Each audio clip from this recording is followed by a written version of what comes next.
Labdien! Sākam preses konferenci, kā pirmajam valsts ministra prezidentam Mārim Kučinskim. Labdien! Vēlreiz apsveicu savu Lietuvas kolēģi ar apstiprināšanu valdības vadītāja amatā un vēlu veiksmi tālākajā darbā. Es esmu īpaši gandarīts, ka Lietuvas premjers savā pirmajā ārvalstu vizītē ir izvēlējies tieši Latviju. Tas kārtējo reizi arī apliecina mūsu valstu ciešās attiecības un sadarbības visās jomās. Pēdējā laikā šī sadarbība ir vainagojusies arī konkrētos projektos. Piemēram, esam vienojušies koordinēt militāros iepirkumus, tāpat mūsu robežsargi sadarbojas, lai novērstu nelegālo migrāciju Eiropas Savienības iekšienē uz Latvijas-Lietuvas robežas. Šodien mūsu tikšanās bija ļoti konstruktīva un mūsu tās ietvaros tika izrunāt vairāk abām pusēm interesējoši jautājumi. Gan paplašināt mūsu līgumtiesisko bāzi, tālāk attīstīt ekonomisko sadarbību. Mēs vienojamies arī, ka šobrīd tās sarunas, kas ir attiecībā gan uz robežu līgumu, gan uz ekonomiskās sadarbības līgumu, mums šogad būtu jāpātrina un jāstrādā daudz praktiskāk un intensīvāk. Attiecībā uz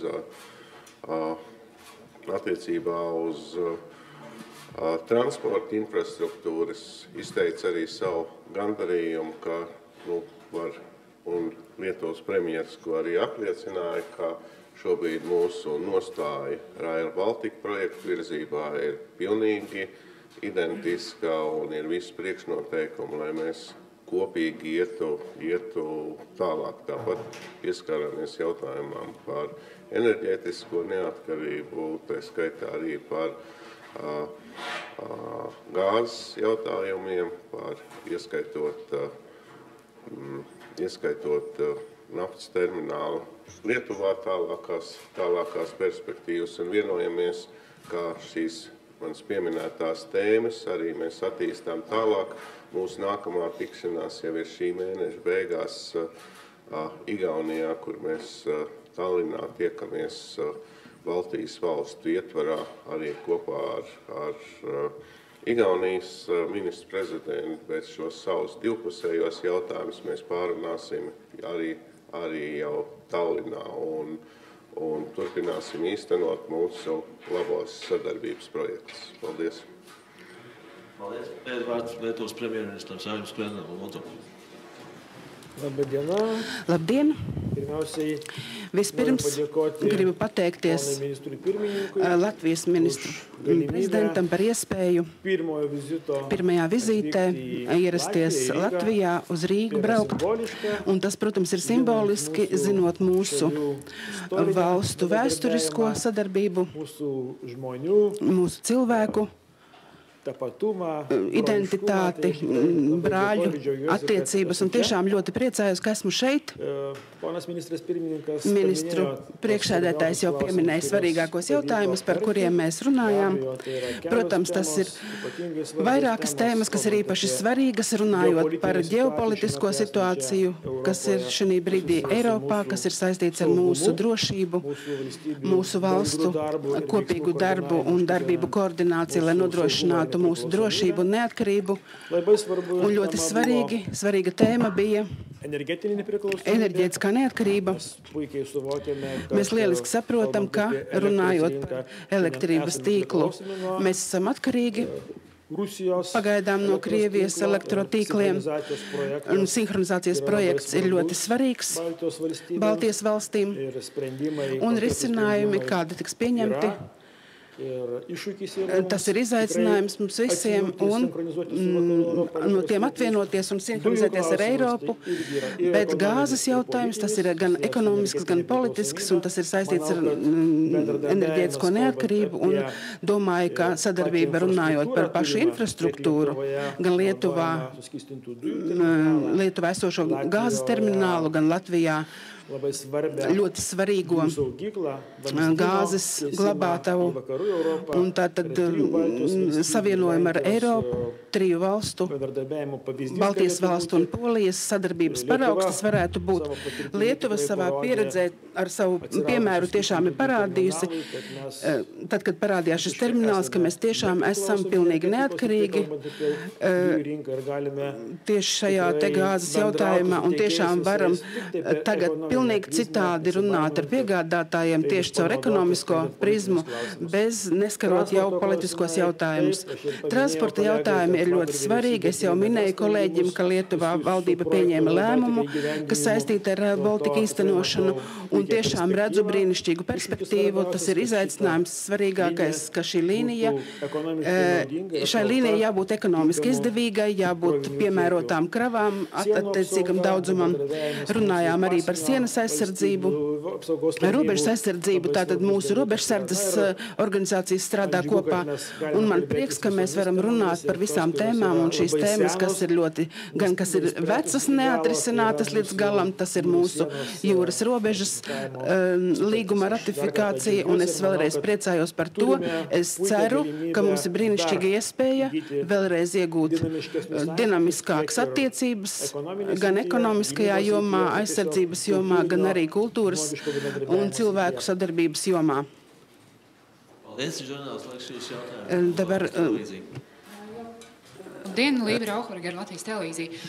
Man ir jautājums par šo enerģētisko neatkarību, par ko tiek runāts jau tiešām ļoti ilgus gadus, un projekti ir dažādi. Mans jautājums ir par to, kurš varbūt ir tas pirmais projekts, kur mēs beidzot sagaidīsim, ka mēs esam reāli soli tuvāk šai enerģētiskai neatkarībai, vai tā ir elektrība, vai tā ir gāze, vai kāds cits risinājums. Un kas katrai no valstīm šobrīd ir tas galvenais darbs, lai pie šī pirmā reālā soļa nonāktu?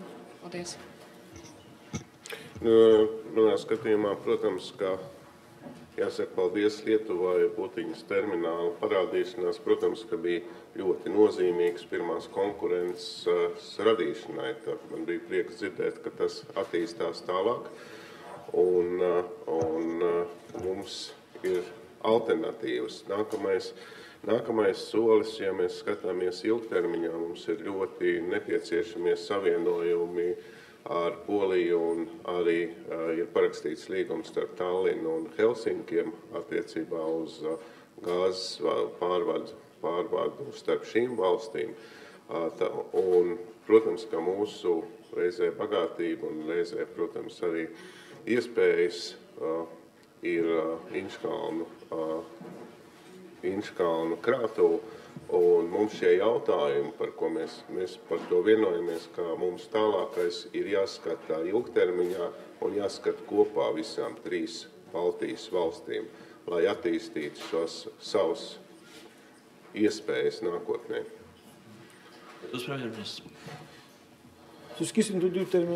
Sašķidrinātās gāzes termināls patiesībā ļauj mūsdienā apgādāt visas 3 Baltijas valstis un arī daļu Ziemeļpolijas ar gāzi.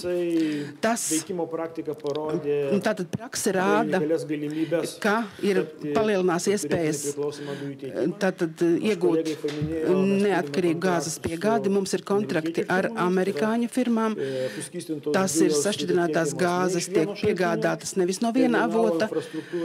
Termināla infrastruktūra ļauj arī pārkraut uz mazākiem gāzes pārvadātājiem. Tas nozīmē, ka izmantojot šo terminālu, mēs Baltijas valstis, ja mēs uz viņu skatāmies kā starpreģionālu terminālu, tad faktiski mēs runājam par izmaiņām, runājot par gāzes glabātavu Latvijā, tad kopīgais ekonomiskais projekts attīstot gan terminālu, gan jūsu gāzes glabātavu, gan cauruļvadus caur Poliju uz Rietumu Eiropu. Tie būtu kopīgie darbi, kas jāizdara, kas atrisinātu gāzes neatkarību. Savukārt elektrotīklu sinhronizācija, tas ir tehnisks risinājums. Tam jābūt ar visu 3 Baltijas valstu, ne tikai par Eiropas Savienības strateģisko projektu, runājot par tehniskajiem risinājumiem. Jābūt arī finansiālajiem atbalstam. Un vēl alternatīva ir tātad papildus savienojums ar Poliju. Tas ir labvēlīgs tehniskais risinājums. Pirmais savienojums Lietuvā ir pabeigts.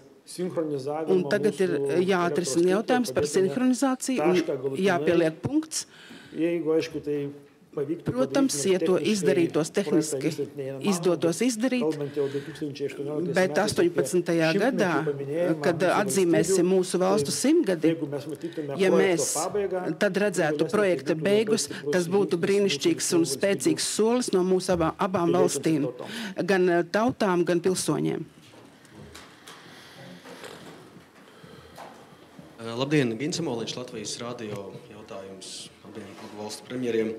Lietuvas premjera kungs, tikko nesen izskanēja ziņa, ka jūs vēlaties atjaunot, ieviest obligāto militāro dienestu visiem pēc vidusskolas beigšanas, kas neiestājas augstskolās, sākot no 19. gada, kaut aizsardzības ministrs saka, ka tas nav gluži reāli, bet konceptuāli varētu. Kā jūs domājat, cik nopietnas ir šis nodoms un cik tas ir reāls? Un Latvijas premjera kungam, vai jūs joprojām uzskatāt, ka šis jautājums, ka nav jēgas viņu aktualizēt Latvijā? Man atbildi ir, es joprojām tāpat arī uzskatu, ka mums ir spēcīga profesionāla armija un ļoti spēcīga zemesardze. Tas ir koncepts, ko Latvijai arī tālāk ir jāattīsta, un es pie šīs pozīcijas turos un turēšos. Lietuvas valdība darbus, kas ir paredzēti, gribēs visus īstenot, neskatoties uz to, cik to ir grūti izdarīt. Kāpēc tas ir jādara? Tā ir atjaunošana. Pirms pāris gadiem mums tas atļāva nokomplektēt profesionālu, tātad rezerves kadrus profesionāli sagatavotus. Un ja mēs runājam par tātad modelis profesionāli un, teiksim, iesauktie neataisnojās, mēs iesaucām 6000 it kā obligāti, bet viņi pieteicās paši, ja? Tātad viņi atnāca brīvprātīgi. Bet tas vilnis, patriotisma vilnis, ir ļoti liels un tas rezultāts. Jā, mēs sākām diskusiju, un tātad vai ir vajadzīga šī te vispārējā, bet tas ir vajadzīgs, lai būtu izveidota profesionāla un ātra rezerve. Mūsu mērķis ir profesionāla, tātad šie iesauktie un rezerve mobilizācija, kuru varētu izmantot un kas būtu vajadzīgi, ja rastos kaut kādi kara draudi. Tāpēc mums ir šāds mērķis. Diskusija ir sākta. Vai tas būs 19. gadā, vai tas būs vēlāk, tas nav svarīgi. Svarīgi, lai mēs sagatavotu infrastruktūru, lai varētu pieņemt papildus karavīrus, iesauktos mūsu armijas daļās.